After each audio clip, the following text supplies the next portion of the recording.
Once upon a time, the nation of Israel was at war with a fierce enemy, the Philistines. Now the Philistines were strong and brave warriors, but they had one terrible problem. Among them lived a giant named Goliath, and I mean really big. He was almost 10 feet tall, which made him 3 feet taller than most men. And he was covered in heavy armor, so much so that no man could move in such heavy clothes. And yet somehow he could charge into battle, waving his huge sword and shield, and even hurl spears with pinpoint accuracy. Day after day, Goliath would march back and forth along the front line, shouting insults at the Israelites.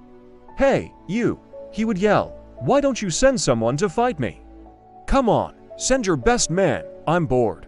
And the Israelites would cower behind their walls, for they knew the strength of the giant. And honestly, no one wanted to try and defeat him. So day after day, Goliath mocked the Israelites, and he mocked their God, Yahweh, saying, "Is that all you got? You can do better than that. Send one man to fight me.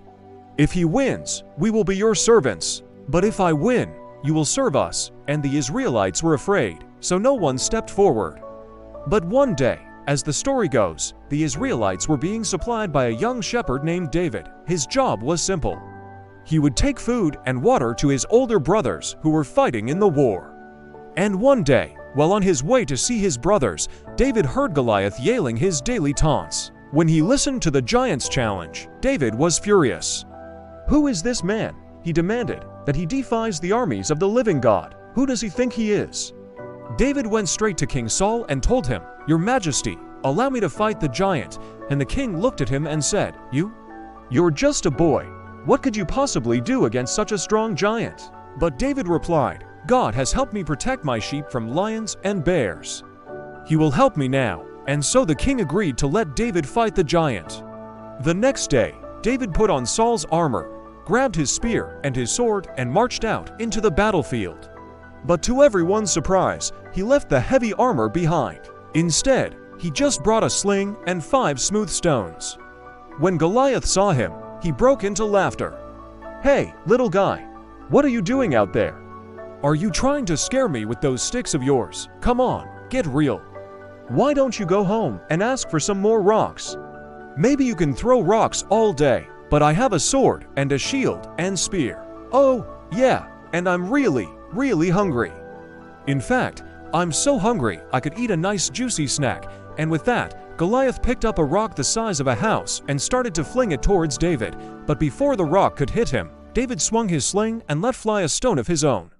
It hit the giant right in the forehead and knocked him clean out. Then he ran forward and plunged his sword into Goliath's neck.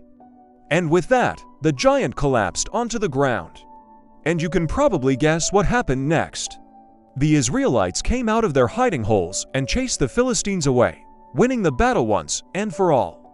Now, if you're like me, you might be thinking, "Wow, that David guy was pretty cool. I mean, he was a small guy, but he took on a giant and won."